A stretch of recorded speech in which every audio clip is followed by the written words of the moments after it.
Alright, so kumusta po mga kaibigan? Welcome back po sa ating YouTube channel. Well, it's me again, Teacher Kevin PH, and we're back with another video.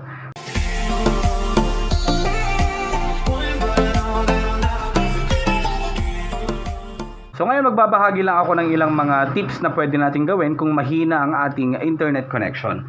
Okay, this is just based on my own experience mga kaibigan. I'm not a Wi-Fi expert, alright? At internet expert, no? So, ineffective naman yung mga ginagawa natin. So, unang step na pwede natin gawin dito mga kaibigan is turn on and turn off. Okay? I-turn off muna natin yung ating Wi-Fi. I-unplug natin. Then after that, isaksak natin ulit. Okay? Yun yung pinaka-basic cure. Pangalawa naman mga kaibigan is i-try nyong ilipat sa ibang location yung inyong modem. Okay?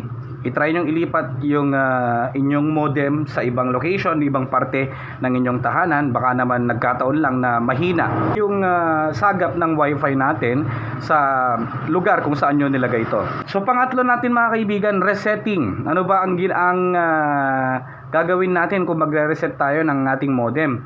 So makikita naman natin dito mga kaibigan, meron palaging nakalagay dyan na reset button, meron din namang word. Yung abbreviation na RST. So ang gagawin lang natin dyan, kumuha kayo ng pin, then i-press nyo lang.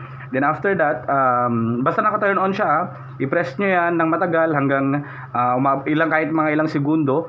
And then mamamatay siya kusa, and then magto-turn on siya. Okay, then after that, na-reset na, your modem will go back to default settings, such as password din. Babalik din sa kung ano yung nakalagay na dating password niya. Pang-apat naman natin mga kaibigan is remove and reinsert yung ating SIM card. Okay? Tanggalin ninyo, then reinsert ninyo. Panghuli naman nating tips mga kaibigan is palitan ninyo ng bagong SIM card yung inyong prepaid Wi-Fi. Katulad sa akin, pag pinapalitan ko ng bagong Wi-Fi, especially ngayon na meron nang nausong mga registration, i-check nyo rin yung sa inyo mga kaibigan. So dapat registered din yung SIM na ilalagay natin. And kakapapalit ko lang ng smart SIM dito sa ating PLDT Home Wi-Fi. Ang gamit natin syempre ay 5G SIM.